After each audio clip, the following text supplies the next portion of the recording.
Okay, don't touch anything. We sound amazing today. I just hope we have a recording at the end of this. We should. We should. I know you tested it. We really should take some time to learn how to use our tools and make this a more professional. Welcome to this episode of the Cool Dad Shirt Podcast. 2, 1. What were you saying, Mike? I said we've run the algorithms through AI and we've determined you'd have more listeners if you were just more funny. How does it know the best advice to give people? I don't know. Do we want to go through upcoming topics? You want to dive in? I think we have to dive in. I was listening to a handful of my favorite podcasts, and an observation that I've made multiple times that always makes me laugh is when they introduce one of the guests that are going to be on their shows. And it's this long laundry list of things that I never understand. So an example would be our guest today. He's an engineer. He's a project manager. He's a guitarist. He's a bass player. He's a songwriter. He's a dad. And now he's a best-selling author on the Amazon top 10 list, Rich Crystal. and only some of that is partially true. Yes. No, what? All those things are true. I don't understand. Is that credibility? Is that just boosting their ego? Do they not want to leave anything out? Are they reminding people? That's a good question. Yeah, because I mean, if you've come to the podcast, you probably already know. Well, I don't know. Maybe not. Like if it's just the next in the series, you've not heard of somebody, but you probably should have, because here's all the things I don't know.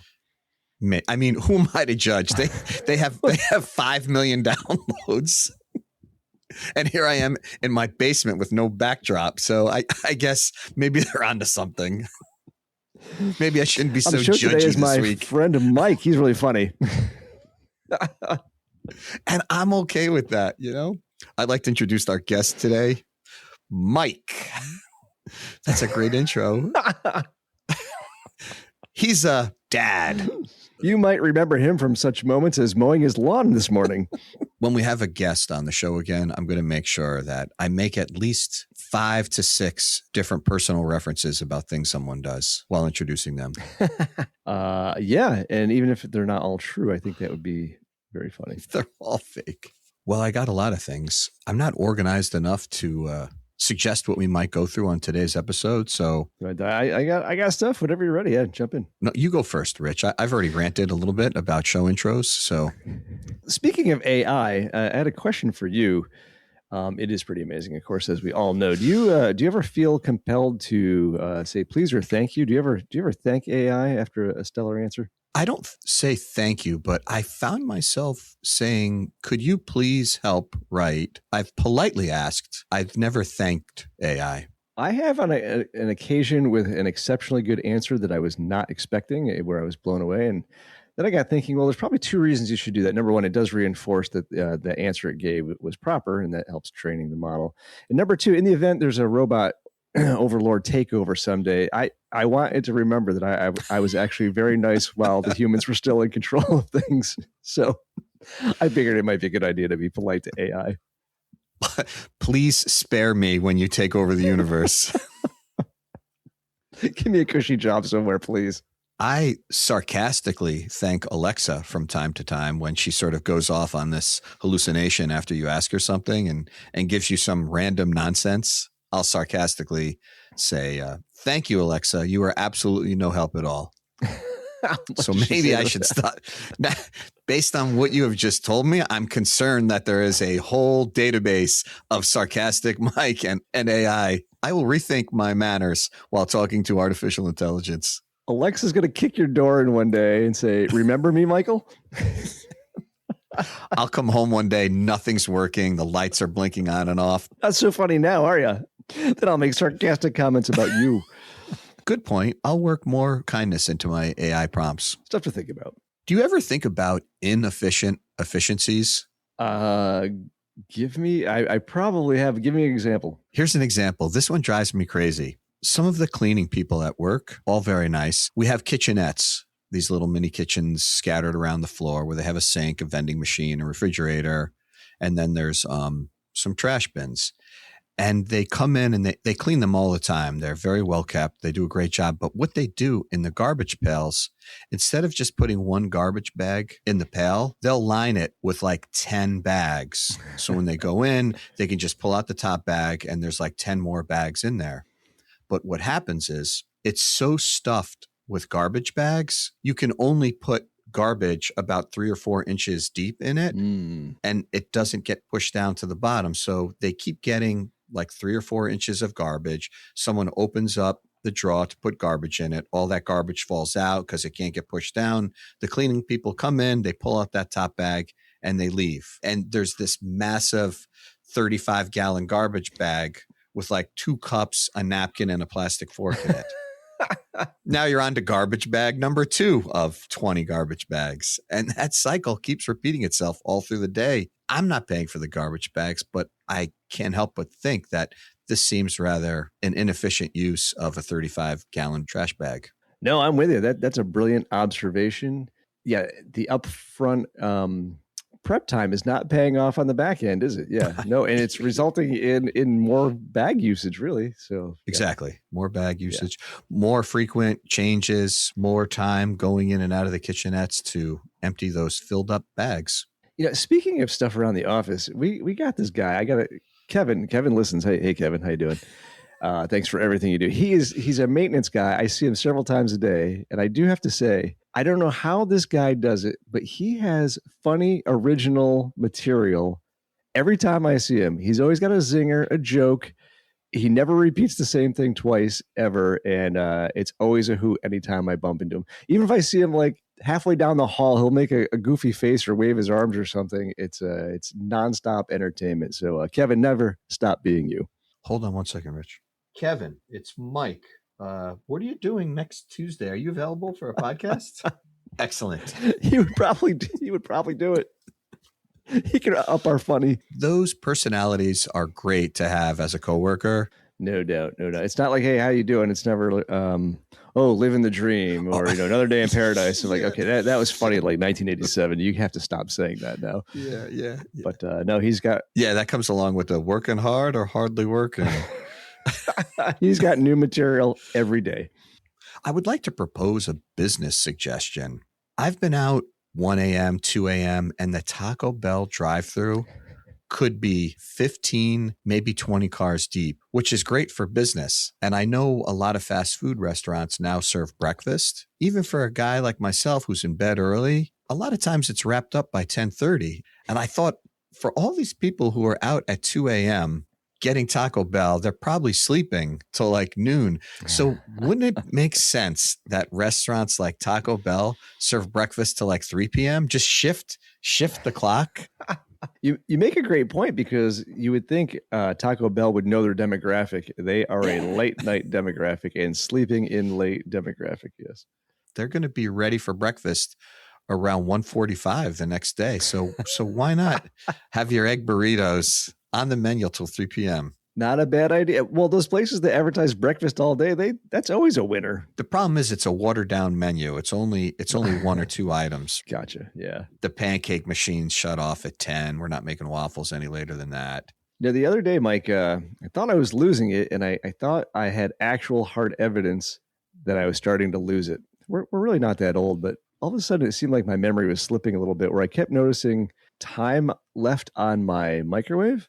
I thought, wow, that's really unusual. I don't use it very often. Why is there still like 27 seconds on it? Whatever, chalk it up, move on. Some days later, I noticed it again. I'm like, man, I've not used the microwave in like 3 days. What is going on? The third time I saw that, I was like, what? Dude, what is happening to you? Like, something really is going wrong. Yeah. And then I realized at Monday Jam, Tim the singer always comes with a coffee. And he throws it in my microwave. He nukes it and just opens the door and walks away. And like, I never pay attention, but he keeps leaving time on the clock. I've been losing my mind. I'm like, that is hard evidence that you are not aware of what's happening in your world. I can safely say at this point, my memory is still intact. I just had to pay attention that somebody else was using my microwave. And you brought up a good point. What is your stand on canceling, then opening the door, or opening the door? My wife she just opens that door while that thing's running. And I'm like, I always hit stop and then open the door. I know I'm not going to get zapped with microwaves, but hit cancel, then open the door. She does that all the time. She'll put 7 minutes on it. Even if she's heating something up for 30 seconds, just hits a number, And then when she feels that it's ready or hot enough, then she'll just yank the door open, take her item out, and then close the door. This is just one of the reasons you and I are friends, because our brains work exactly the same way. And it makes me crazy because I think I've talked to my kids about this same thing. I'm like, oh, it shuts off when you open it. I'm like, that's a fail-safe safety thing. So other bad things don't happen. Like by law, they have to build that in there for other reasons. You should press the stop button. Yeah. Yes.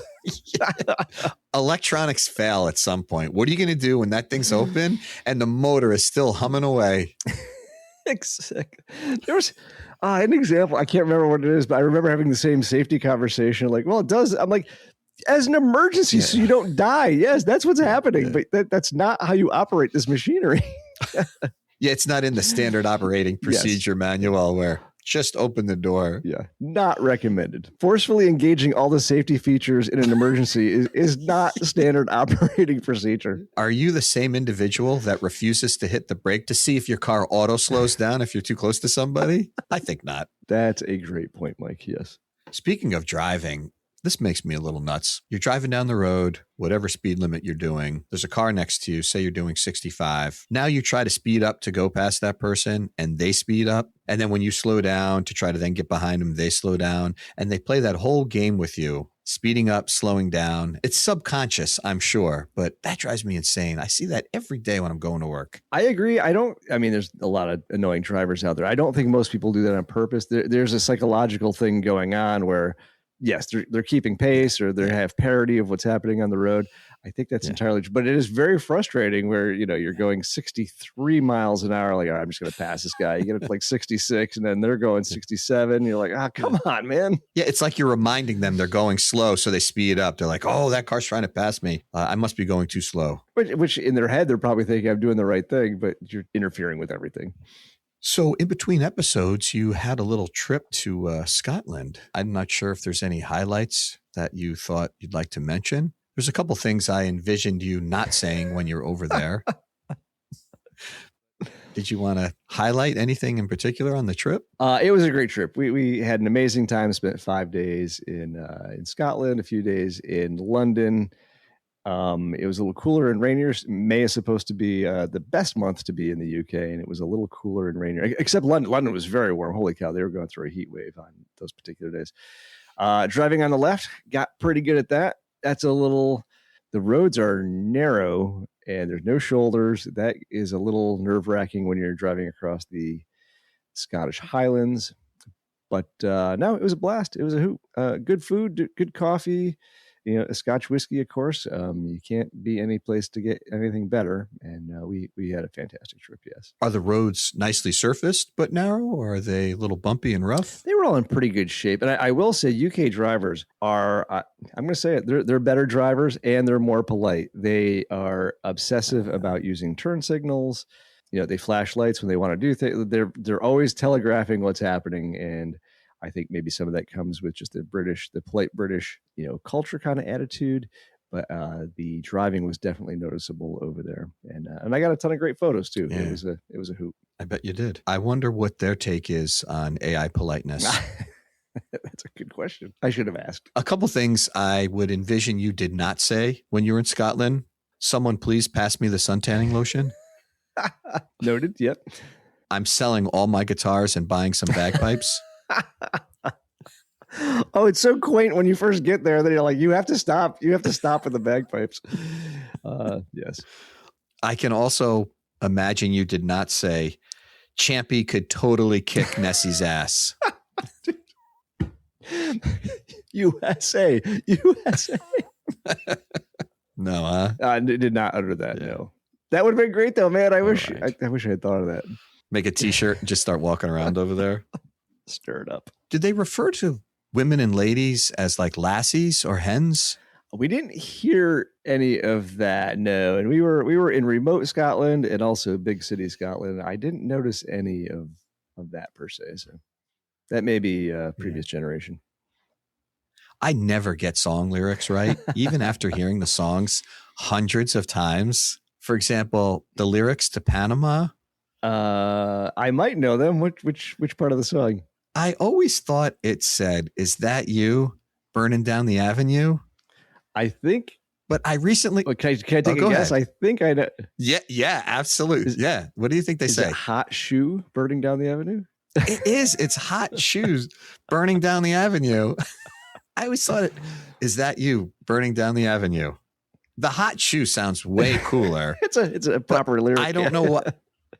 I don't know why they wouldn't just say, and that's what makes song lyrics and songwriters so amazing to me. I'm thinking of the song and I would just say, is that you burning down the avenue? Which is way cooler. Well, is that you? It totally works. That's a perfectly fine lyric, I think. But yes, you're hot. Yeah, it's totally fine. But hot shoe burning down the avenue. That's way cooler. I think they've compiled lists of the most misunderstood lyrics of all time. I think there's a list out there somewhere, but that's funny. Yeah, my list would be almost every song ever written. It's that bad. I would. Yeah. There's some people who take it to an art form. Eddie Vedder, I wonder if he does it on purpose so he doesn't really have to remember the words when he's performing live. I'm not really sure, but yeah, that's tough. There's a lot of examples of people who are just not clear enunciators. In the 80s, when REM was on tour, Michael Stipe had a music stand on stage and had the lyrics to End of the World. There's a lot of words in that song. I'll cut him some slack on that one. Yeah. Oh, yeah. There's no judgment here. I'm just saying that even some of the artists can't remember them. So, tangentially to the UK, I happened to catch Dennis Leary, the famous Boston comic Dennis Leary. Some podcast I was just going. It might have been Conan. I'm not really sure, but he was talking about growing up with Irish parents and the food he had, and it was amazing how parallel it was to my life. My mother, an amazing woman in so many regards, was not known for cooking, and she was very much into boil everything until there's no flavor or structure left in the food. And that's kind of how I grew. So he did this whole bit on it, and I couldn't believe he just kept going with the story and how much that painted a picture of my childhood growing up and eating food. It took me a long time to recover and enjoying good food now. So that was so hysterical. He also made reference that I use frequently when he was talking about all the many flavors they have at the coffee shops. He said he just wants to go in and get coffee flavor coffee. I don't know where they came from, but I say that all the time too. Yeah. What would you like? I say I would enjoy a coffee flavor coffee. There's a great place in Schenectady called Ambition. It's a kind of quirky, weird, fun sort of bistro type thing. And I often go down there and get coffee in the morning. And he's always got one flavored coffee. And he's always trying to get me to try it. And I'm like, dude, I can't. I'm just not a big flavored coffee guy. I like just coffee flavored coffee. So credit to Dennis Leary. I did not know where that came from. I do like a couple flavors. I think we spoke about this one. My daughter brought back some beans that were, I don't know the name, but it had a tiny, tiny hint of coconut in it. It was super delicate and very faint, but it was just enough flavor. I wouldn't say it sweetened up the coffee, but it just changed the profile just enough where you could slightly detect the coconut flavor, and it was really, really delicious. I will give you that. I tried a coconut something sometime, and it was very nuanced. You're right. And it, like, if you weren't paying attention, you wouldn't know exactly why it tasted a little bit different. But so yes, I will retract my previous statement that a little coconut flavor in coffee is delicious. You're also a big fan of olive oil in coffee, right? The oleato. Weren't you a fan when Starbucks was offering it? Yeah, y'all. I was a fan. I came in at 0 cups of that. In my lifetime, I've had 0 cups of olive oil coffee. Despite my effort to at least try one. And you tricked me into doing it. That was the funny part. See previous episode. You're going to make me feel bad all over again. No, the surprise, the way you worked me over for about 2 minutes in the episode was absolutely hysterical. And that was great. No, well done. And it wasn't even intentional. It was strictly accidental. The whole story unfolded purely accidental. It was not my intention at all. And as things seemed to unfold, I became a little uncomfortable, yet it was still kind of funny. And I did not know how to react or where I should confess or at what point I should come clean with this whole taste test thing. Well, it made for a very funny episode, if I do say so. It was one heck of a chai tea latte, though, I'll tell you. 2 dads, 1 podcast. 0 reason it should be this good. I did something old for the first time the other day. Well, I've done many old things, but this particular old thing is something that I'd never done before. I canceled an ATM transaction because the service fee was more than I wanted to pay. Okay. All right. Was it ridiculous? I wouldn't share that with anybody, but I know you would appreciate that. I thought to myself, I was on the way out to do some errands. I was going to get a cup of coffee and a haircut. I stopped to take out some cash for the haircut, and they wanted to charge me $5 for the transaction. I said, that's the price of my coffee. So I could perform this transaction elsewhere and then get a free cup of coffee. In my mind, that was the way I was thinking. I went to another ATM. Yeah, I totally agree. That is ridiculous. I try my best to never do that, but if you're in a pinch, you're in a pinch. But $5 might make me drive 4 miles. I'd actually spend more gas to not give them the fee. Yes. Well, I was waiting for you to ask what I paid at the other ATM. It was only $1 more, and I still felt really burned by it. You know, I was like, I should have just paid the $5. I've gone out of my way now. I've gone into another store. I felt foolish at that point when I still had to pay almost the same amount. But it gets a little excessive. You stuck it to the man. I dig it. Yeah, no, screw him. Screw them. I stuck it to the man. Did you hear Hacky Sack is back? I heard via my daughter's boyfriend who made a reference to Hacky Sack. My daughter, Jana, who does a lot of youth group stuff, again, connecting with the younger people, told me that Hacky Sack is back, but they just call it sacking. They dropped the hacky. Yeah, hacky suggests that you're not that good at it. Sacking is pro level. That's right. I don't know the exact age demographic. Folks our age who were involved in the original Hacky Sack are likely way too old and definitely not flexible enough to perform the skills necessary. That sounds like a trip to a chiropractor these days, yes. 2 torn meniscus later. An Achilles injury and a hip flexor damage, yes. Hamstrings, groins. Mother's Day was recently. Yes. My kids, I don't know where things went wrong, but they both work. They're very busy and they're still very thoughtful. But somewhere along the line, they took the Mother's Day card, and I think each one of them thought the other signed it for them. And they took the Mother's Day card, they put it in the envelope, and they sealed it. And later that day, Nancy opened the Mother's Day card up, and it was a 100% completely blank card. There wasn't even a... Okay. There was something in it, that says, on Mother's Day, written by Hallmark. As far as a signature and a Dear Mom, there was absolutely nothing written by either one of my kids. She opened it up and she looked at it and there was nothing written. Who's this from? Yeah, my kids I thought you had signed it, Mia. Neither one of them signed it. They just assumed the other.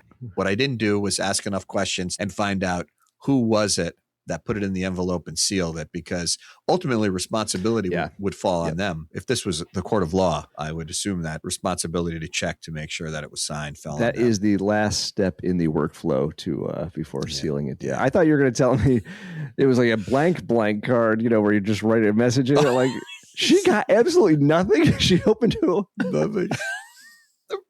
A pretty picture of a butterfly in the front and white space on the inside. I like butterflies. Such a thoughtful, endearing message. There was a medical form that Nancy was filling out at one of her doctor appointments, and it asks all the usual questions, right? Where it asks your personal stuff after address. It says relationship, and normally there's married, widowed, and there's an other box. And jokingly, she checked other and wrote not so great. Which I thought was hilarious, Name, Nancy, address, relationship, not so great. Thanks for asking. I thought it was so funny. I'm still laughing about it. That's brilliant. As you know, I've been really busy. I was in such a frenzy making breakfast, not once, but twice. I took eggs out of the refrigerator and I go over to crack the eggs. I cracked it on the pan.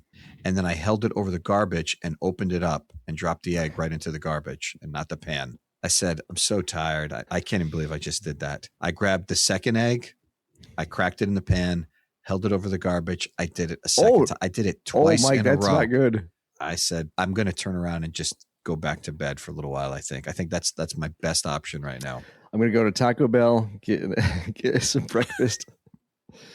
Hopefully get there before 10:30 a.m. No, that is definitely, you are not anywhere near enough sleep. That's a tough place to be. As a father, it was always important for me that my kids know that I'd always be there for them. But there is a point where I think that distinction should be made where, yes, I will always be there for you, but you shouldn't always call me. And where I think this line is drawn is the constant blood curling screams to come in here immediately and kill a spider. So I found that this takes place in the middle of the night, in the middle of my conference calls. And while I always want my kids to know I'll be there for them, I think this would be one of those moments where your kids got to know that you can't be there for them right now. This is something they're going to have to work through. A little themselves. judgment is probably in order here. Yeah. Yeah. Well, are you going to be required to drive across town to their apartment when the expectation could be there? Out of the question. Yeah, I think that's it. Taco Bell. Taco Bell. He's a musician. He's a project manager. He's an entrepreneur. And he has a best-selling book. Here's the other thing. They rattle off all that. Guitar player, project manager, entrepreneur, singer-songwriter. And they have a best-selling book on the New York Times, or they have a top 10 book on the New York Times best-selling list. I don't know how all these people could have a top 10 book on the New York Times bestseller list when there are way more than 10 people at the same time that we were just told have a top 10 book on the New York Times list. I've heard 30 podcasts this week, and every one of them has introduced their guests that has a book on the New York Times top 10 bestseller list. So that would mean their list would have to at least be the top 30. Yeah, this is sounding like fake news to me. What I'll do is the next time I hear that, I'm going to go to the New York Times top 10 bestseller list and see if I could find their book. Well, I does 1983 count? I had one in 1983, so it still counts. Maybe. I'm taking the has too literal or too literally. What a nice callback. Literally. Oh, you got 3 syllables. I can't even say it. Somehow you got even more syllables in there. I don't know how you did it. I believe in you. Packed. It's a solid. It's packed. It's comedy dense. These are the review terms they use to praise a Broadway show. A triumph. I like it. The Cool Dad Shirt podcast is a triumph. How about this one? The Cool Dad Shirt podcast is a masterpiece. I like that one too. Yeah. This one could go either way, but spectacle is another one that they use a lot. There's built-in comedy with that one. Yeah. Yeah. The Cool Dad Shirt podcast is a spectacle. Take that however you want. The other term they use is knockout. Cool Dad Shirt podcast is a knockout. And another one that came up on the list, a tour de force. Wow, that sounds yeah. Let's tour de force. I'll give Dexter a call. He's got to make that one happen. Yeah. To recap, let's do a little recap. Let's see. Medical form relationship, not so good. Taco Bell should serve breakfast from 3 p.m. to 5 p.m. People who speed up when you try to pass them. The Cool Dad Shirt podcast is a masterpiece. Inefficient efficiencies. Rich in Scotland, selling his guitars and buying bagpipes. Hot shoes burning down the avenue. And I canceled an ATM transaction because the fee was too high. Yeah. No, I like it. Yeah, looking back on mine, Hacky Sack is back. No one saw that one coming. When the robots take over the world, you had better have been polite to AI so they spare you when end of days appear. I thought I had evidence of me losing it with time keeps showing on my microwave. Turns out it was somebody else using my microwave. And Irish food, traditional Irish food, really is as bad as the jokes say they are.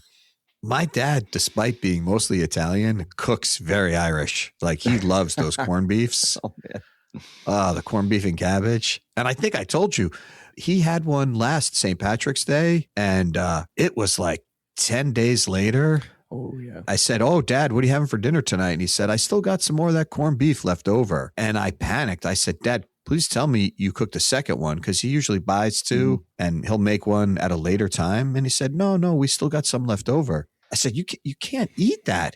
And he goes, "Oh, that stuff is so cured. It's fine." I said, "You cannot eat that." And I had to go over there and physically throw it out myself because I was so worried that he would just say, "It's so cured. That stuff will last another 30 days and I could still eat it." He's still kicking. I don't know. He's still kicking. That's something to be said. Yeah, I know. You're right. I mean, same thing. Hamburger, that's been in there 4 or 5 days. I'm like, geez, Dad. And he says, you kids throw everything out. That consuming meat inside a week has been debunked. Exactly. He's debunking everything in that laboratory that he lives in. But he's got results to prove it. I want to I never go more than 3 leftovers. Day 3, that's it for me on leftovers. But man, he's proving us all wrong. So who am I? 5, 6, 7 days into it, he's reheating. All right. On that note, Rich, that's it was a quality episode. I'm feeling good about this one. I will catch up with you later. Good show. Bye. I got a hard stop at 11, Rich. I got to drop off. Sorry, losers.